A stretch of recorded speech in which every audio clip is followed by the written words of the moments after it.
I just wanted to share a thought that I had with you guys, is that, and it struck me as that sometimes when I'm davening, I'll daven in Hebrew and then quickly get through it with everybody and then daven again.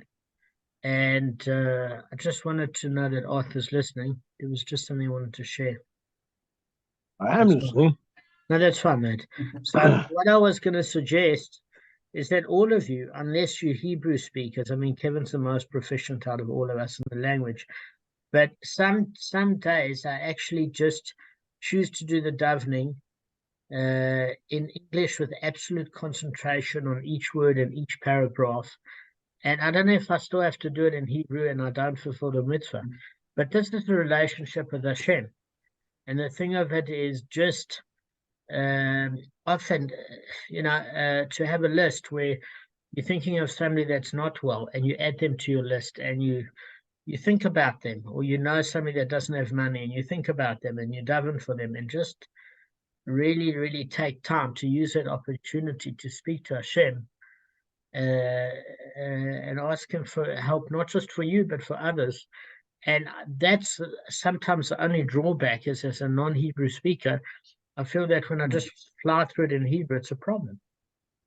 Kevin, teach us. I'm sorry to distract you. No. So Damon, you can daven in any language you want. There's no problem there. Yeah. And I know people that daven in English because it's if they understand it. But as long as you understand the prayers but once in a while I look at the English. I daven in English, in Hebrew most of the time. Me too. But there's not a problem. Not a problem. So I've got a good source for this. Actually, is Rabbi Yosef Mizrahi.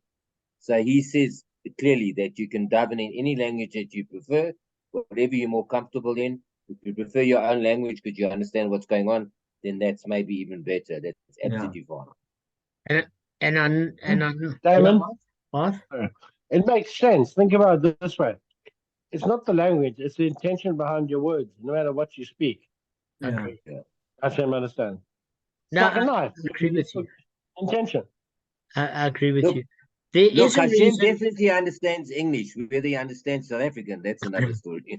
So the reason, Art, that there is this concept of davening of Hebrew is that the word daber, the object in dibur and speech, is the same, in that there's a certain creative energy with using Lashon HaKodesh, the holy language. But I think that is another level. Sometimes even if I say it in Hebrew, I'll scan over afterwards the actual paragraph's intent with my eyes in English and just be cognizant, which is why I'm the slowest davener you've ever seen. And just when you've had something to eat, think back a year or so ago before you were doing caregiving and everything else, how panicky we've all been in our lives when things aren't there. And just say to Hashem, thank you for the food. Thank you for just giving me not to worry about rent and food, and to find a job where I'm saving people's lives and making lives better. It's honestly, Arthur, a very, very special gift. You can do mitzvahs and earn a living together. There's nothing more meaningful than that, really. No, I agree. And damn, every time I have a meal, I say thank you for the fish. Okay. I know where that's from. What's that? I'd give you the... What's that movie? Hitchhiker's Guide to the Galaxy. Hitchhiker's Guide to the Galaxy. All right, teach us on that holy note. Okay, I'll be very brief. I'll be about a minute or two. So again, in the upcoming parashas, in Devarim, Deuteronomy, Devarim, and you said Daber and Devarim is things and speech, as you said, the word Devarim. It goes on again, emphasizing, do not pray to other gods. It's such an important emphasis, like especially the Shema, when we say it, and it keeps on bringing it up, and it's more than once already in some of the parashas in Devarim. So can't emphasize it enough that there's only one God, and that's Hashem. And one other thing, I was just looking, I don't want to take up too much time. I was trying to look for the reason why we say Ashrei 3 times a day. And if you say Ashrei 3 times a day, it helps you get a portion in Olam Haba. So Shachar is twice at the beginning, in the Sukkot Zimra, And after the end of after the Torah reading and Tachanun and the Shemona Esrei, you say it, and then in Mincha before the Shemona Esrei. So that's what I wanted to say. I don't want to take too much time. So if one says it 3 times a day, it helps you get a portion in Olam Haba. Okay, in a nutshell. Okay. Okay, Arthur, Kev, that's excellent. Amen. Honor Arthur Good job. here and Amen. May that happen, Kevin. So, all right. Amen for all of us. This is dedicated to Hakohen Gavin Stoller for good health. You've got to be Amen. careful when you use the word dedication. Thank God he's amongst us. Okay, so In honor of. in honor of, better. Phew, that was better. Gavin, thank Kevin for that. That was very, very good. All right. So Thank you, Kevin. what we're dealing with is this matter in Bamidbar, Numbers chapter 5, verse 8. Okay, and we're talking about what exactly is a mishmar. So basically, all we said, because on Saturday night people were fatigued, is that the Kohanim were divided into 24 watches, each known as a mishmar, a watch. And they served in the temple for 1 week at a time. That 1 week at a time that they were there, you had each day was called the base of for that day. So you had certain Kohanim rotating also on a daily basis. And then the greater group of Mishmar were on a weekly basis. Now, when we're saying 24-hour watches, we don't mean that one of the Kohanim would do 1 hour and then duck, etc. But we are saying that for 24 hours there were scrupulous watchings and sacrifices, etc. And this is in Tanis 27a. Tanis also deals with fasts as well as ritual slaughter. So during the week, basically, the Kohanim of the Mishmar were privileged to offer all of the sacrifices, and in return, they received the flesh and the hides of the offerings, which are the Kohanim's due. Now, just know that that was not their spiritual reward, but because they were full-time in temple service, they weren't able to be involved with the agrarian culture of both animal husbandry, nor farming, nor business, commerce, being merchants, etc. So they had to earn a living and eat in this particular way. Now, this particular sort of arrangement was set place from the beginning, basically. And if you look in Devarim chapter 18, verse 8, this distribution of Kohanic portions that was governed and transacted by even, if you have a look at Aaron. And what they did is serve and receive portions of offerings on a rotating basis. So generally speaking, the arrangement pertains only to the offerings that were sacrificed in the temple. So the Kohanic gifts distributed outside the temple, like Truma, for example, you could choose the Kohen you wanted to give it to, and you could choose the time that you wanted to give it to. So if Gavin was my favorite Kohen, and Gavin preferred the afternoon because that's when he was doing his service, he would be the person I'd choose it to at his appointed time. So the brisa we're going to learn is going to teach that the restitution for robbery of a convert, though it's not a temple offering, it still had to be made by the Kohanim of the Mishmar, who was serving during the week in which the robber came to the temple to search for atonement for his sin. In that particular case, because of the gravity of the sin of robbery, it's not like Truma where it's a portion of your earnings that you put aside. Because of the seriousness, it couldn't be made to the Kohen of your choice. It would have to go through the Mishmar and have the severity of a temple service. Now, the verse that we're going to be discussing implies that the robbed article is basically given to the same Kohen who's entitled to offer it up. So what do we mean? Is that whichever Kohen as part of the Mishmar takes back that article of the robbery, then he's entitled to receive the flesh and heart of the robber. So what if you're saying, well, a convert who doesn't have heirs has got multiple stuff? It's not just an animal that he inherited. We're saying that the different aspects of it. The one is to return the property, at which that distribution is for the Kohen, and the other is the Asham offering, at which has to be sacrificed up for atonement, and the meats and the hearts go to the Kohanim according to their particular portion. Okay, so there's one of two ways to do it. Either the robber can bring the actual principle, which in this term we're saying that maybe he converted it to an animal to bring it to the Kohen to sacrifice, not just the Asham.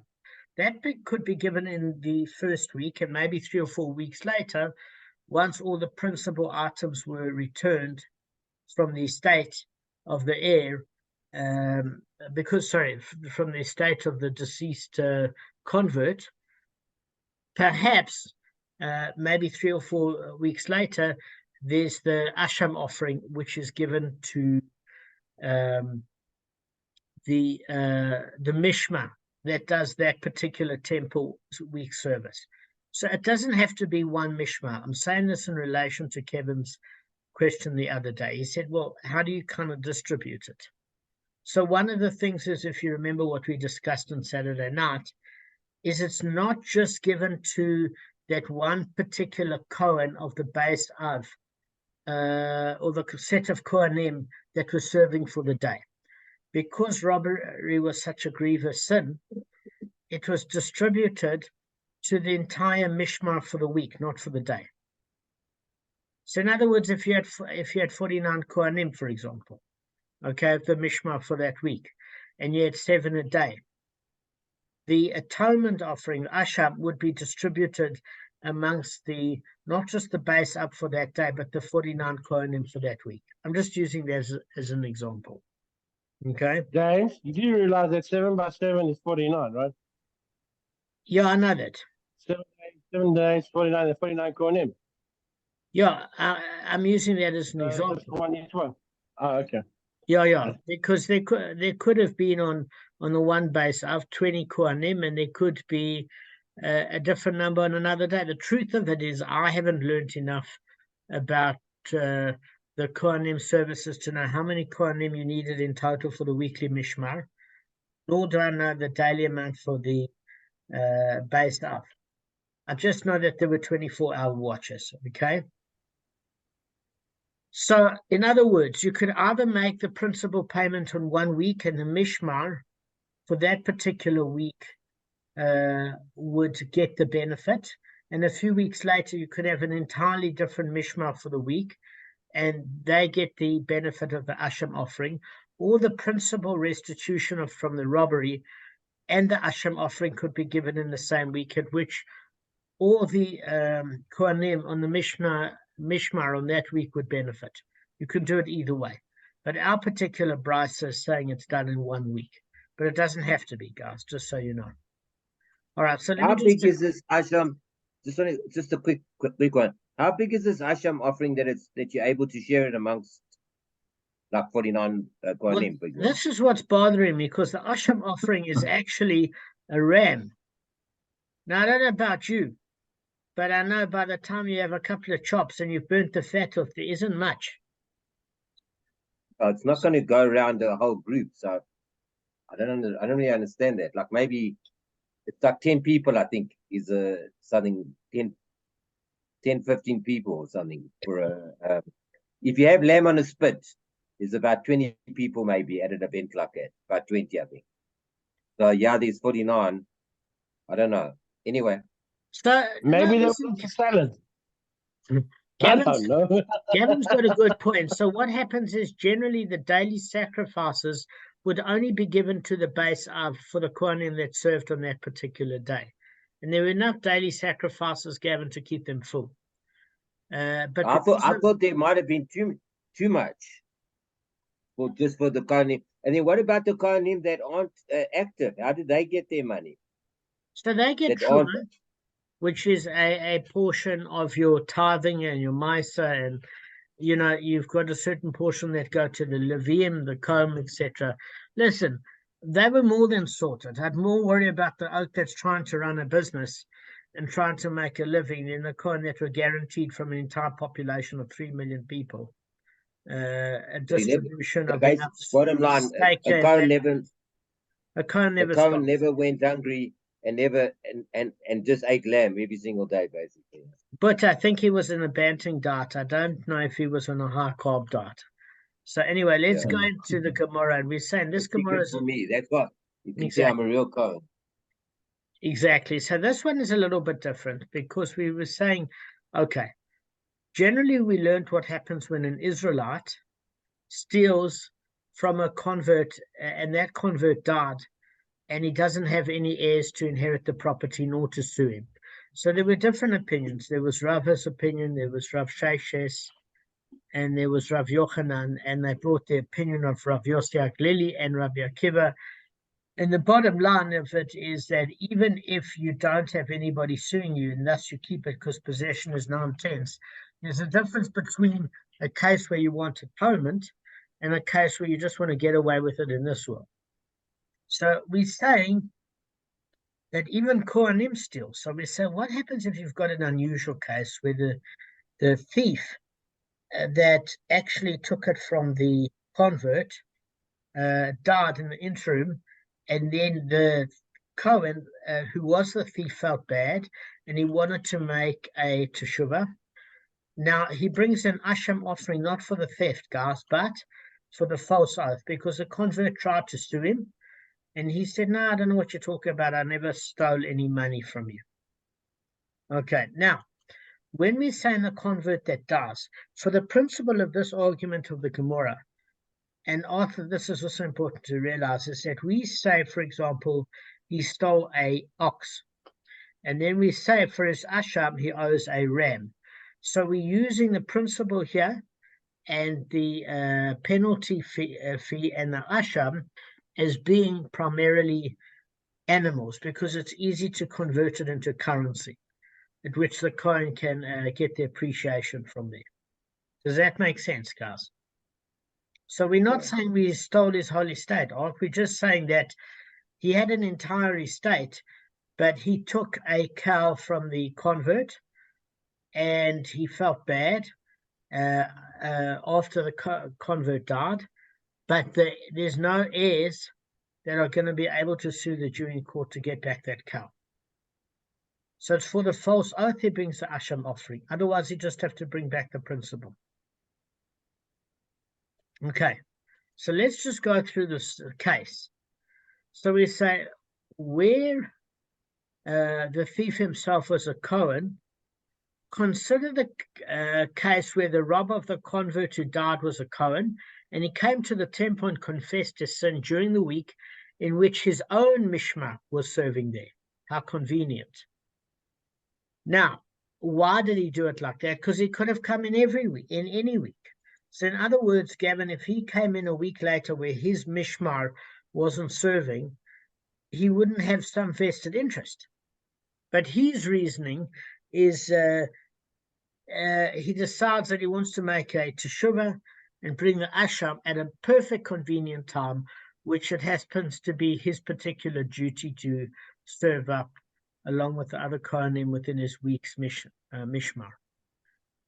So we want to say, where is it derived that he should not say, since the property of a convert goes to the Kohanim of the mishmar that is on duty, and I happen to be on duty, and that which I robbed is already in my possession, let it remain mine instead of being distributed to all the Kohanim of my mishmar.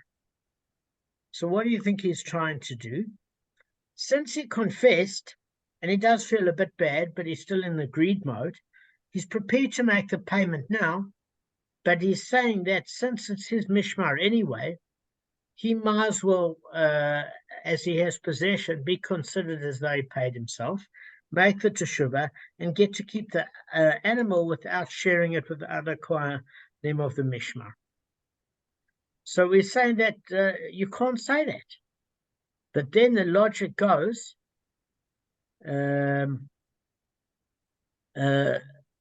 you logically he has got a case logically. What is that case? That he should be able to say that based on the following Kol V'chomer. If, as a Kohen of the current Mishmar, I even acquire shen property of others that is brought to the temple during this week, okay? In other words, if an Israelite who robbed a convert wants to make restitution this week, I, as the Kohen, as a member of the Mishmar, receives a share in it. In other words, according to Rashi, he didn't have anything coming to him, and now it's his duty as one of the Kohanim to get benefit. Okay, and since that's the case, and that's from a stranger, then regarding his own property that he robbed from a convert, isn't it certain that he can acquire all of it? Okay, because we said that technically if a convert has no heirs, who's ever in possession of it gets to keep it. We used the example of if he made a false oath, he felt bad, he went to Jerusalem with the animal, and he saw that the convert was there, and the convert said, no, listen, I never died, I know there's a rumor, I had to get out of town for a while, but let's convert it to a debt. And you owe me the money, I know you were desperate, but I don't want to relinquish the debt because I need the money too, and you pay me off every month. So it gets then converted to a loan. So if there's money for a loan, then the creditor isn't paid if he's a convert, if he's got nobody to claim the money for him, like a halachically bona fide heir. Which means, as a result, the debtor gets to keep the money from a legal standpoint. And even if it's a theft, in order to recover that money, you need somebody to sue you and extract the money from you. So you can technically keep it, not because you're allowed, but there's no plaintiff that's going to litigate on this matter. So Gavin is turning around and saying, listen, it's my mishmar. I'm entitled to a share of an Israelite that brings an atonement offering for robbery from a convert who has no heirs. So then in this particular case, when I've got possession of it, why can't I keep it all and use that animal as the atonement, but still keep the hide and the meat that I'm entitled to as a Kohen? So he's not saying, Gavin, that he's entitled to everything, but he just wants to keep his portion of both the principle of the animal, but certainly the asham part that he can keep. Okay. So we're saying there is a bit of logic to it based on his own logic, saying that I actually am entitled to a share of what is brought from the temple this week because I'm the mishmar on duty. I'm a Kohen. And that's from a stranger. Surely if it's in my possession anyway, legally, why can't I just keep it? And then offer an atonement for the false oath of those parts I can't keep. Now, what's the problem with this Kol V'chomer, guys? What's the problem with it? You've got to, Kevin would know. He's done. Can't think of it. Just repeat. Can you just repeat the Kol V'chomer for us? Okay. So I'm saying what this Cohen robber is imagining is he's saying that, listen, if I'm on duty this week and I'm entitled to make sacrifices on behalf of others, and I'm entitled to keep the meat and the hide of the Kohanic portion and share it with the other Kohanim, that's fine. But this in this particular case, it's my animal. So definitely if it's my animal, it's my asham, I'm not an Israelite, why can't I be the only one to exclusively keep the meat and the hides? Because I'm the Kohen on duty, why would I have to share that? It's my animal. If I can keep the animal of a stranger and be entitled to certainly my share, why can't I, if it's my animal, keep the entire amount of what I can have with the meat and the hides? Do you understand his logic? Gav, what's the logic? Yeah. It's I kind don't of know. Damon. It's kind of like what he's trying to say. He's actually above the law almost. That's what it sounded like. Yeah, well, what he's trying to do is he's wanting the best of both worlds. He wants to do it to Shuvah, but he hasn't gotten over his greed, technically. So that's a problem. So you all understand the argument, but there's a problem. Okay, so you can refute this Kal V'chomer with something called a dayo. Do you remember what a dayo was, Arth? It was in the 24th and 25th daf. I actually remember. Okay. It was a constraint. Okay. So a constraint was, we learned this with Moshe and Miriam and the issue of Lashon Hara and 7 days. Do you remember this? Something like this. Do you remember this, guys? Yeah, Zarat. I remember it.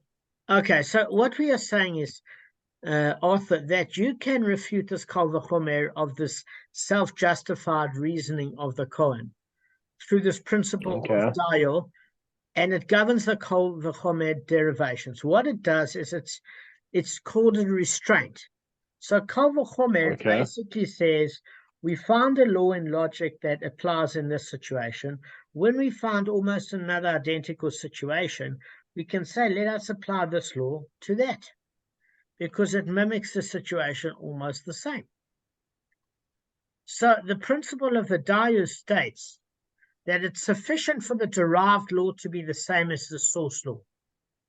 So this Kal V'chomer can take a law found in one context and extend it to a law in another context, but it has to be reasonable.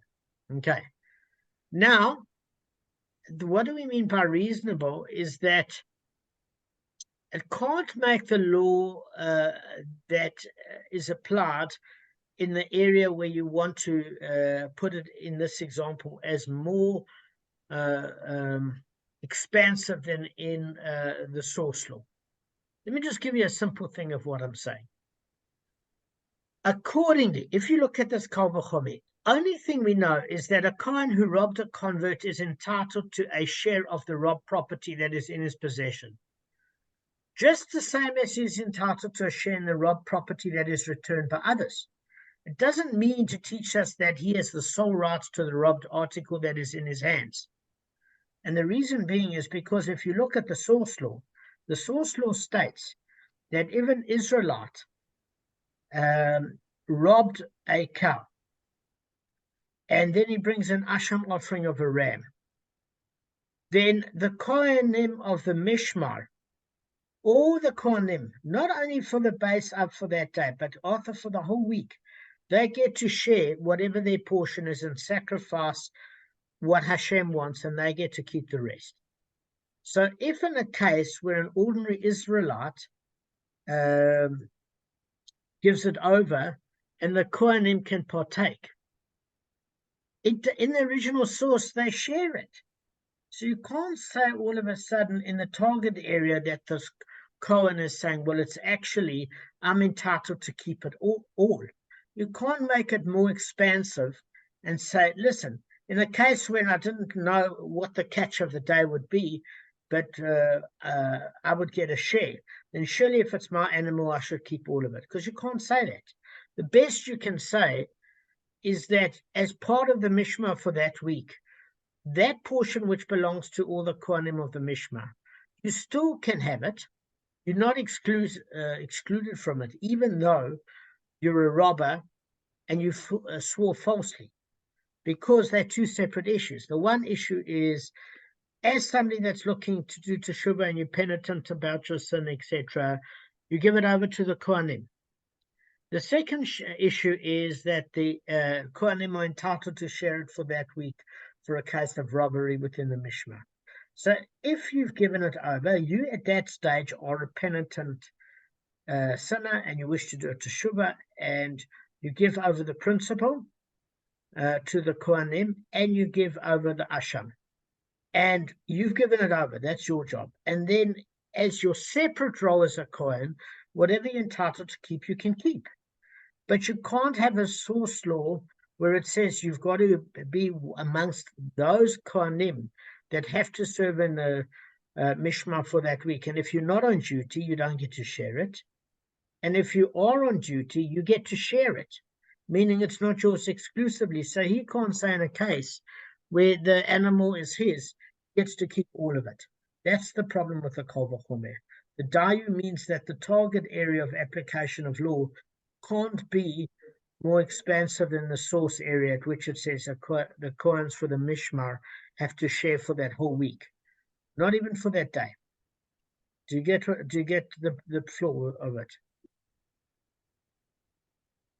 Yeah, yeah. Okay.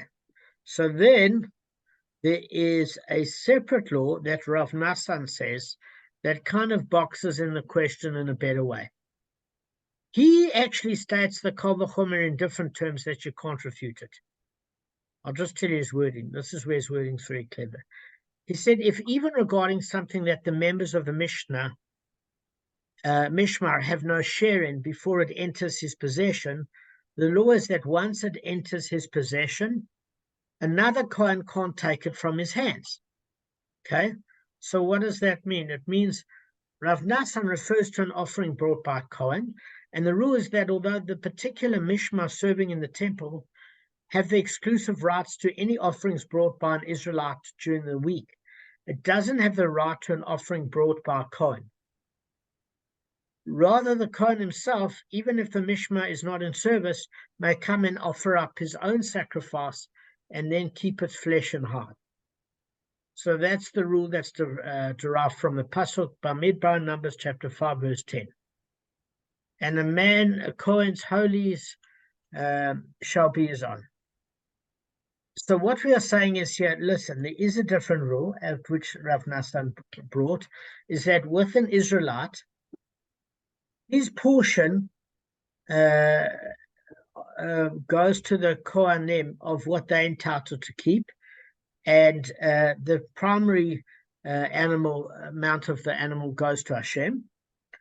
But if you're a Kohen, you don't have to give it to the Kohanim on duty for that week in the Mishmar. You can sacrifice your own animal that you acquired legally and get to keep the parts as the Kohen of the meat and the flesh that isn't sacrificed to Hashem. Again, he consecrated the item to Hashem, so Hashem's getting most of it.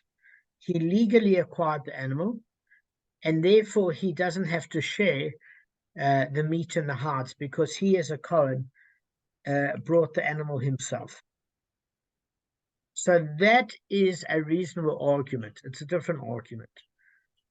Okay, so what we are saying is here, if the Kohen gives his offering to a Kohen of that week's Mishmar for sacrifice, in other words, the Kohen can actually choose to elect a Kohen within that Mishmar, then he can't retract it. Then that Kohen that's serving in that Mishmar for the week has to share it amongst the,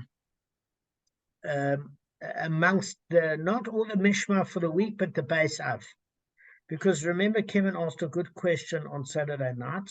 So if it's a normal atonement, not for robbery, like a daily offering, the Kohen, the Mishmar is on duty for that particular day, Kevin, share it, but not for that week. If it is a karbonos with regards to atonement, then it's a different issue. But if it's for the daily sacrifice, the base of all the Kohanim share it, as long as he dedicates it to one of the other Kohanim on the base of for the Mishmar service. But he can choose to do it himself. So if he's given that responsibility over, the Kohen is fully acquired from him the right to offer it up and keep its flesh and hide. And that's because the verse continues to state, what a man gives to the Kohen shall be his. Whatever Kohen who owns the rights of his own offering gives to another Kohen shall be that's belong to that Kohen. So Rav Nassan is basically making the following point. Even regarding the offering of a Kohen, to which the Kohanim of the Mishmar have no inherent right, the rule is that once a specific Kohen gains possession, it can't be taken away from him. Okay. So it would seem according to that opinion, and I just have to clarify that it might not be that the Kohen that you give it to, if you're another Kohen, has to share it with the others. Just like if you're the Kohen bringing your own sacrifice, you can get to keep the meat and the hides of your portion, not sacrificed to Hashem. Okay? So, all he's saying is as follows, and we'll go through it tomorrow. How does he word it? If even regarding something that a member of the Mishmar has no share before it enters his possession, the law is once it enters his possession, another Kohen can't take it from his hands. Then regarding something that a member of the Mishmar has a share in even before it enters his possession, is it not logical that once it enters his possession, no other Kohen can take it from his hands? So we are just saying, when the robber is an Israelite and he brings the property to the temple, it's divided amongst all the Kohanim of the weekly Mishmar, even if the Israelite gives it to a specific Kohen. So each member of the Mishmar automatically has a share in it. But in the case where a Kohen himself robbed a convert and wishes to atone for his sin during the week of his Mishmar, when he already has the robbed property in his possession, maybe should be allowed to keep it. Because to clarify Rav Nassan's argument, regarding a Kohen's offering in which no Kohen of the Mishmar has an inherent right. In other words, we're not talking about a robbery when he just brings a normal sacrifice, because he's a Kohen, he can keep the meat in the house. The law is that once that Kohen receives it and gives it to another Kohen, that Kohen alone has exclusive rights to it. Then regarding a convert's robbed property to which every Kohen of the Mishmar is inherently entitled to it, is it not obvious when a Kohen has it to himself, he gets to keep the exclusive right? Do you get what I'm saying? So we're saying that Gavin's a Kohen. He doesn't want to do this particular one himself. He can elect a Kohen from the Mishmar, and it only is used for that Kohen, and he doesn't have to share it with the other Mishmar if he elected an agent. But if Gavin himself does it, he also doesn't have to share. So we're saying that since he has the article, the Kohen, in his possession, why should he have to share? So that's more of a legitimate